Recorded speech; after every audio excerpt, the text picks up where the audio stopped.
Very good morning to all my dear friends. I am Prashant Mawani and I want to welcome all of you to StudyIQ. I hope you all are doing good. Dear friends, let's start our day with a positive quote. This is coming from Prime Minister of India. He says that once the people of India decide to do something, nothing is impossible. Very true. I agree with this thing. And as it's weekend, I would like to start or throw a challenge to you guys, right? The challenge is that provide at least, right, 3 examples. If you can't find 3 examples, then at least provide 1 example. But those of you who can provide 3 examples, or those of you who have 3 examples to share with us, then do share it, and do write down the things or incidents which reflects that it is nothing, right? There is nothing out there that is impossible for the people of our country or for our country. With this, dear friends, StudyIQ provides pen drive and tablet courses for different exams. Details are available on StudyIQ.com. Make sure you check out StudyIQ.com because recently we have launched many pen drive and tablet courses like GPSC is out there. If you are preparing for UPSC, then optional subjects, we have added some optional subjects in our pen drive and tablet courses. Needless to say, we have test series for SSC, CGL plus CHSL 2018. This will help you a lot with your preparation. All these items are designed by the best faculties of our country, so the quality that we offer is going to be unmatchable. With this, dear friends, the first item that we have, or the first editorial, is pertaining to disability, and the state of disability is also reflected, or the way people are treated, you can say, or you can say that the way they are ignored in our country, not only by the people or society, but also by the government. Now, a country like India, which claims itself to be a welfare state, ignoring someone or somewhere around 2.21% of population who are not able to get all those benefits that are roughly speaking enjoyed by the majority or the other or you can say the rest of population, that this is a very unfair. This is a very unfair world for the people having special ability, or you can say Divyangs or disabled people as we commonly know them. Now, dear friends, the Supreme Court has done, or you can say many times we see that Supreme Court takes a very tough stand, and it is very sad that during election campaigns, during their speeches, the governments, they do talk about providing, you can say, all necessary things to the people, and they talk about, I'm not indicating only BJP here, right? All across the board, all across the state, we have seen many a times. Like, let me give you example of Delhi, right? Today we have in news that in Delhi, you know, this firecracker thing. Now, people have elected Delhi government to sort out their problems for their development, right? For their well-being, for their well-being as well as their family's well-being. But what we see is that every time Supreme Court or any other courts, right, judiciary, at the end of the day, have to intervene or take a stand. This is how things are getting done in our country. This is very sad scenario, and many times we also find a argument that that judiciary is crossing that Lakshman Rekha, or it is crossing its boundary, and many times it is termed as a judicial overreach as well.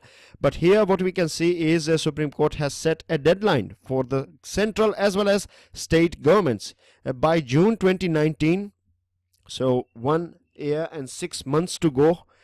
Within this period of time, all the public facilities around the country, right, should be disabled friendly, or you can say that full access to public facilities like buildings and transport should be there for people with special ability.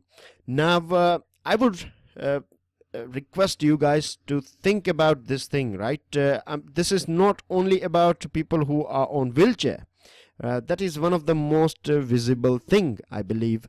But apart from that, you have people who cannot hear, people who cannot see, right? The way they live their life is bit different from how we live our life. The other thing that I would like to tell you is it's just matter of lack of infrastructure. once you provide proper infrastructure, then you can at least make their life as easy as possible. There are many countries around the world, they have all this infrastructure, and because of this thing, they can, or the people with a special ability or disability, they can live a very smooth life. They don't have to rely on someone, they don't have to get that attention of pity and patheticness.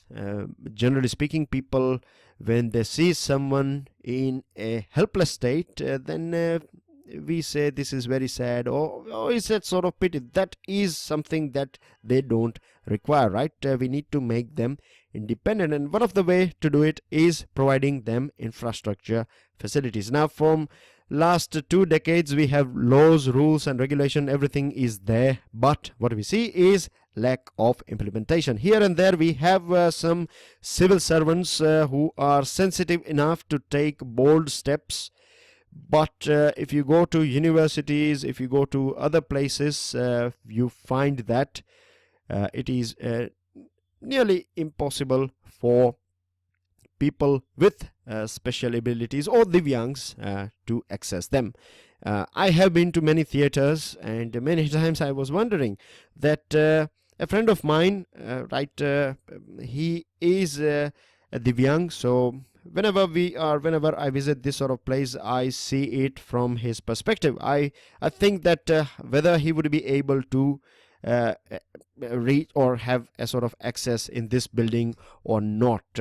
So this is the thing. The other thing is that by March 2018, as per this Supreme Court's stand, 10% of government public transport must be fully accessible, right, for disabled people. Apart from that, advisory boards should be formed. Now, one thing that we can understand here when we are talking about this advisory board, then we need people with disability, right? We need divyangs to be part of this advisory board, and I would reckon, right, that divyangs from all different walks of life, they should become part of this board, advisory board. It may look that you may have many people on board, but this is the only way, because if someone is facing some sort of disability, then that person is the best person if you want to learn how you can make their life, or the people with that particular disability, how we can make their life a bit more smooth. With this, this will of course bring opportunities not only for government, but also for many Divyangjans, as well as business opportunities as well will go up. Now you would be thinking that why we are talking about this business opportunity here. It is about humanity, isn't it? Yes, it is. But the thing is that, or the fact is that when you have some sort of motivation, when you see some sort of or private companies, when they see that they can make some profit out of it, which is not bad, right, as far as the profit is ethical, then new creative things, new gadgets, new things can be created, right, and this can be implemented, and this can make life of people more, you can say, smooth. Here you can see I have provided some specific pictures here that we don't see in our country. Disabled toilet, it is a very, very important thing, right, that they have a separate disabled toilet. And you can see here, this is a stand, you have a support here, so you don't need anyone else to help you if you want to have a nature's call. Apart from that, if you can see here, there is a red string here. This is a sort of emergency call thing. So if you have any sort of problem, you can basically pull this string, and someone will be there to attain you. So these are some of the basic needs that we require when we talk about trains. So of course it is very next to, I won't say impossible, but it would be very expensive, right, to create or redesign the platforms that we have already constructed. But this thing can be done, that we can have some sort of portable this sort of you can have portable this elevator thingy that you can use for this disabled people to get on or alight from train and other modes of transportation. Then we can have this hearing impairment, or there are many devices that you can use nowadays, right? For crossing roads, you can have audio signals and things like that. So these are the things that we have to think about. With this, dear friends, this one is about denuclearization. That is the need of the hour when we talk about Korean Peninsula. Now let's first of all, let me show you where Korean Peninsula is. Here is Korean Peninsula. As you can see that it is covered by water from 3 different sides. That is the reason why it gets its name as Korean Peninsula. Now if we go back in a history, then we find that it was in 1950s, early 1950s, when we had this Korean War. And at that point of time, North Korea was supported by USSR, and South Korea was supported by USA. They don't have any sort of, you can say, this is a border, but officially the war is not over. It's just armistice at present. You can see this 38th parallel passing from it. So many times this border is also referred as 38th parallel. These are the capitals here, Seoul as well as Pyongyang of North Korea and Seoul of South Korea. South Korea is a developed country. You know, many companies like LG, Samsung and Hyundai, and there are other companies as well. So it is a very developed country. The other side, if you see, it is democratic as well. And North Korea is autocratic. It is run by a family from this is the 3rd generation that is running the government, or you can say is running the administration of North Korea. North Korea is a poor country as well. It is reported in global media that it is facing famines, and there are many migrants, or this portion here, this border that China is sharing with North Korea, it faces a problem of illegal migration, because people want to escape this authoritarian regime, and many times we see because of this thing they suffer a lot. It is also sharing border with Russian Federation here, right? Very small, but yet it is sharing border with it. Now you know that we have talked about this thing called Great Games, and Great Games basically means that when powerful countries like USA, Russia, China, right, when these countries are playing games with each other, or their rivalry can cost very badly to the people of some poor or small or not so powerful country. Afghanistan is a prime example. Now here we see that the main issue is for a very long period of time USA has been, you can say, putting too much pressure on North Korea, which is required as well, because if you are having nuclear weapons, if you are creating or generating nuclear weapons, then it is a matter of worry.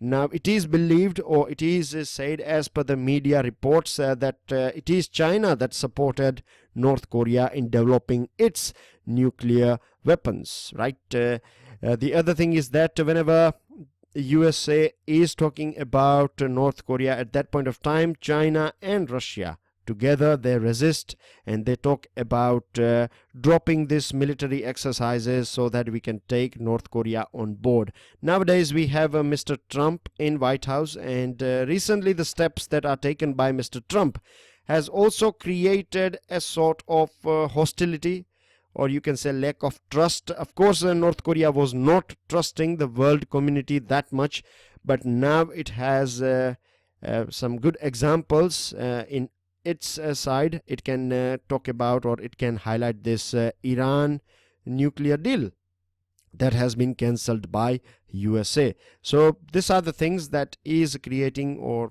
that is, you can say, extending the problem that is going on in this peninsula.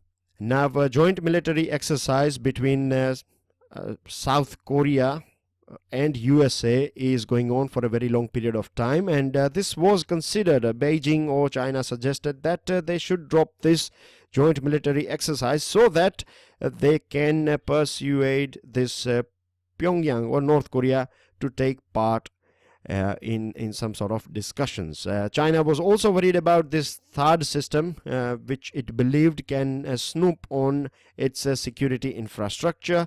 Now when it comes to nuclear weapon, of course Kim Jong-un For him, nuclear weapon is a sort of insurance. The thing is, if he decides to drop all nuclear weapons, then it would take a couple of weeks for USA to destroy this regime, right? I'm not talking about the people, I'm talking about the regime. That means the government.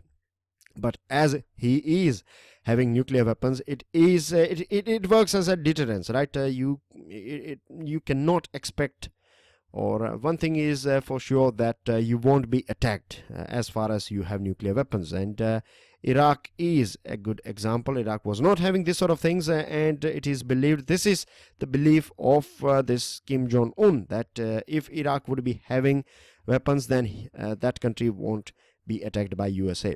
Now the thing is, discussions may take place because hotline between both the countries have just started. Hotline basically is a telephone line. It was off for last 2 years. It was in news as well a couple of days ago.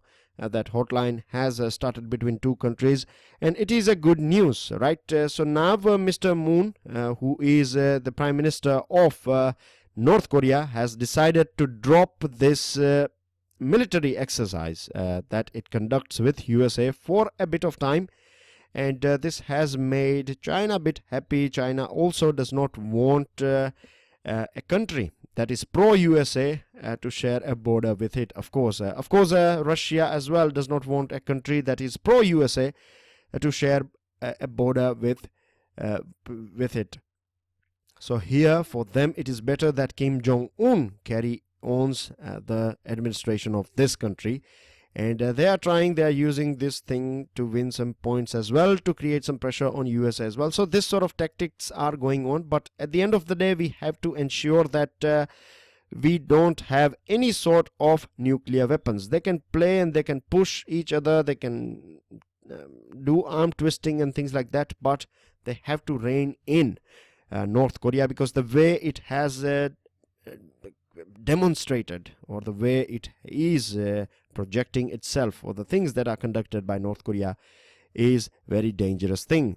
In 1988, during Seoul Olympics, a plane was downed by North Korea, and next month Winter Olympics are going to start in South Korea.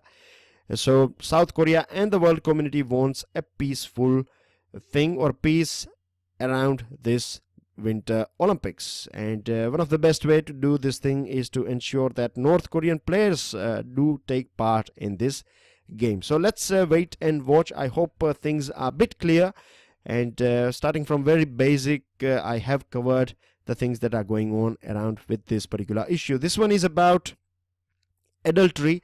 Earlier on, we had a couple of times talk about adultery. Adultery basically means that you have a man and a woman in a relationship, or you can say not relationship, I would rather say marriage, right? A married couple, man and woman. If a man is having affair with someone, then that is called adultery. In between these two people, if woman is having affair with someone, then that is called adultery. So I hope basic definition of this thing is clear. Now the thing is, the reason why it was in news is because constitutional bench was going to take a stand on this thing, adultery. And today in the first page of the Hindu as well, you find a small piece of item. It says that the constitutional bench is going to see or pass its view, or you can say judgment, on this thing called adultery. Now the thing is, one thing that created a bit of trouble for, or you can say that drawn attention of Supreme Court towards this issue, is the laws were designed in such a way that if a woman is having, say for example, an affair with a man outside her marriage, then this man, this person here, right, this man, the third party, can be jailed. This was a thing. Now of course you do understand that whenever there is any sort of relationship going on between any man and woman, or then it is consent, right? It is, they both agree, they both are adult, they both know what they are doing and what is at stake.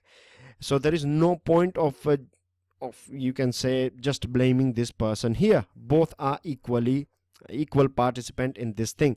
The other thing is that if as per the law, this is how laws were designed, that if the husband gives a green signal to his wife that he is fine with her having relationship with a third party, then there cannot be any case at all. So imagine a scenario. I'll just give you one example. Of course, Supreme Court has said that this indicates that a woman or a wife is a property of a husband. So this is the thing that is hopefully will be rectified by Supreme Court. Now, one thing you can imagine a scenario, say for example a man and woman, they are married but they are separated, and it is quite natural that you may move on in your life, and if you find someone else and then your husband finds out that you are having this relationship, the divorce is going on, the process is going on, and this sort of things can be used against you in the court. So this is the thing, and this sort of things do take place as well. Anyways, so it is more about independent identity of the woman, right? And it is about getting rid of this archaic laws. Now, one more thing that is less talked about, it is the right to sexual privacy, right? This is a very important topic here to understand.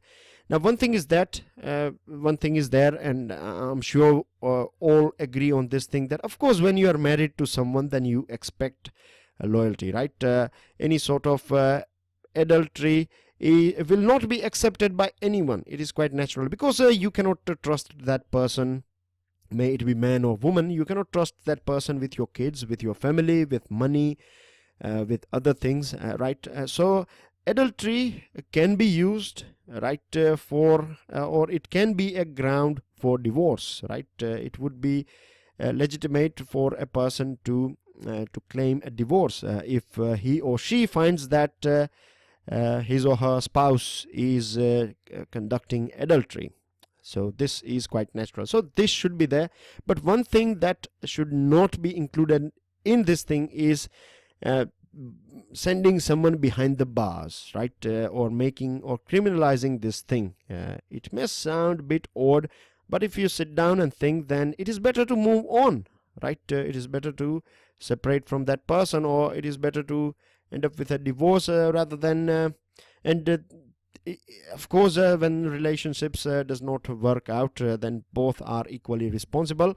But anyways, this is how it should be, and at present it is against, or you can say it is tilted against, particularly that man, the third party, right? This the laws that we have at present, it is against this third party. Now it also talks about this right to privacy, and that's how it should be. See, at the end of the day, every individual, right, have complete freedom, right? Any decision pertaining to their body, their thinking is in their hands, right? And that's how it should be. Government, of course, when government comes, and if I tell you, say for example, if someone tells you not to wear this sort of clothes, or not to eat that kind of food, right, or not to talk like that and that, then it of course it is basically snatching away your freedom, right? As far as the things are right, right.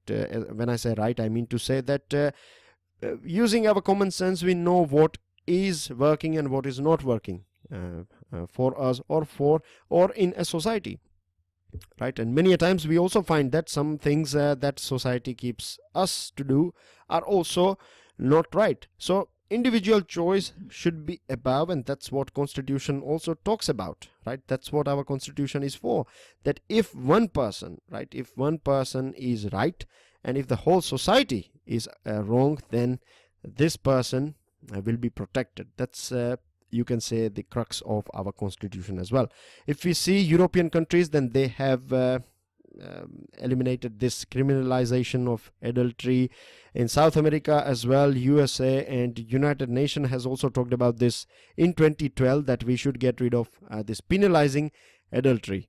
And now one thing that we have to take, or Supreme Court or constitutional bench should think about, is this gay sex as well. at one point of time privacy is respected, but at the same time when, say for example, when a voluntary sexual intercourse takes place between a person of same sex, then this is conducted as a crime. So this is also a thing that should be looked by Supreme Court. With this a very interesting views been provided in this article. It is about this Koregaon thing. Now this is the third time when we are talking about this thing, so I'm not going into the basic details of this thing. We'll start from here. And now the Marathas, they see this thing from their perspective. They see it imperialism versus nationalism. Basically means that Marathas versus British or British East India Company. That's how they see it. Now Mahers, right, they see it quite differently as well. They say that they have offered their services to Marathas back in time, but they were not recruited. So they went to the British, who hired them, and then they fought this battle. And they also claim that this indicates, or it is a story about their courage and valor, and it is also a testimony to their martial values and things like that. And they also say that it is a struggle for equality against Peshwa. So you can see that both these communities, they have their own views. And if we go back a little bit in history, then Baba Saheb visited this place in 1927, and since then we have seen new communities. When I say new communities, I'm not talking about caste communities, I'm talking about new groups have formed. And earlier on these groups were limited in this area, but now we can see that these groups have extended to different parts of Maharashtra as well as neighboring states as well. Now the urban shutdown that we have seen recently is a joint call by both these groups, right, by Dalits as well as these Marathas. Both of them together have called for this urban shutdown. And it also, there are many things that you can think about here, right? The police were knowing about this thing, no actions were taken. The other thing is that both these parties, when I say parties, I mean to say this Dalits as well as Maratha groups, they are blaming Bharatiya Janata Party, and they are claiming or blaming that BJP has infused this caste controversy, or because under them this caste thing or casteism has gone up. And the other thing that I would like to add here is that the way things are going on, political thing, right, it would be very difficult for BJP to get Dalits on their side. We know that Hindutva is something that is associated with Bharatiya Janata Party, and roughly speaking it has helped, or you can say it has always taken a side of Marathas or this sort of nationalistic views. But Dalits are in numbers, and it is important to have them on your side when you want to win elections. So, and the way things are going on recently in Gujarat as well, a Dalit leader managed to you can say create some troubles for BJP in terms of snatching away some of BJP's votes. So in this way, next election, which is 2019, and of course it's a bigger one, so it would be difficult for Amit Shah to you can say invest his eggs in different basket, and it would be a challenge for BJP to get Dalits on their side. Now when I said that it is presenting some interesting views, here it is. You see that it talks about this thing that 18th century was about control of body, 19th century was about control of population, but the 20th century is about the control of memory. What is going on is that even things that are associated with our history, things associated with our memory, or some sort of myths, right, they are combined together, they become part of sentiments of people. And it is sad to see that this sort of things as well, right, myths, memory and history, when they are made a khichdi out of it, you know, mix up everything, and then when it is presented, then it becomes a matter of fight in society. So this sort of things they rewrite the future of democracy, which is a matter of concern, right? It is a matter of concern because based on some myths, based on some memory, and based on some distorted histories, you cannot change the course, or you cannot decide the future of democracy in this way. With this, dear friends, we reach to news item. We know that Trump or USA is creating pressure on Pakistan, and it has decided that it is not going to provide assistance till Pakistan takes some sort of visible action on Afghan Taliban as well as Haqqani network. We know that Trump has publicly condemned Pakistan, and it is also said that they may delay the past payments or even deny the pending payments to Islamabad. And of course, needless to say that civil assistance program like medical and other things will go on. This is just pertaining to military. This move is welcomed by India.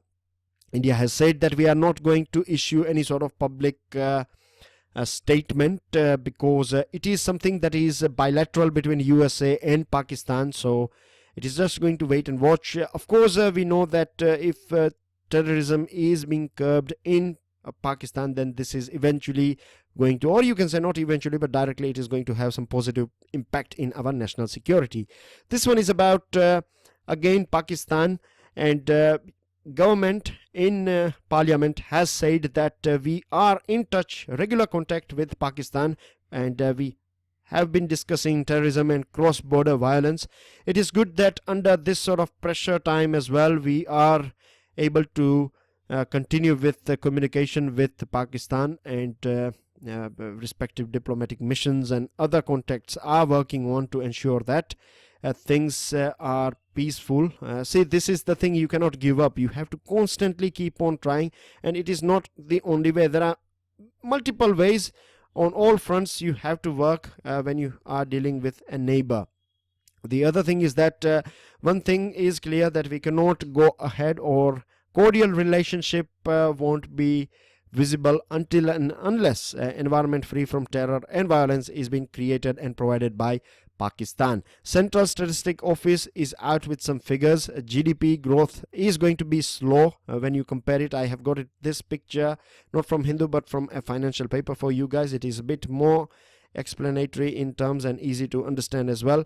The source is Central Statistics Office. Remember, this the data associated with GDP is released by Central Statistics Office, right? It works under a separate ministry altogether, Ministry of Statistics and Program Implementation. Now here you can see that in 2012, 13, 14, 16 and 2017, 18, it is said that the GDP growth will be 6.5. Earlier on it was projected a bit higher. It is going to be lower than 6.5 if I be a bit more specific.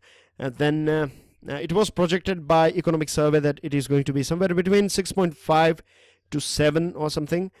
So this is going to create some trouble. With this, one of the main reason or the blame is being given to agriculture as well as manufacturing sector. As far as service sector is concerned, it is doing quite well, and here are other macroeconomic things that are given in this paper. With this, dear friends, cracker ban did not create any sort of health benefits for people of Delhi.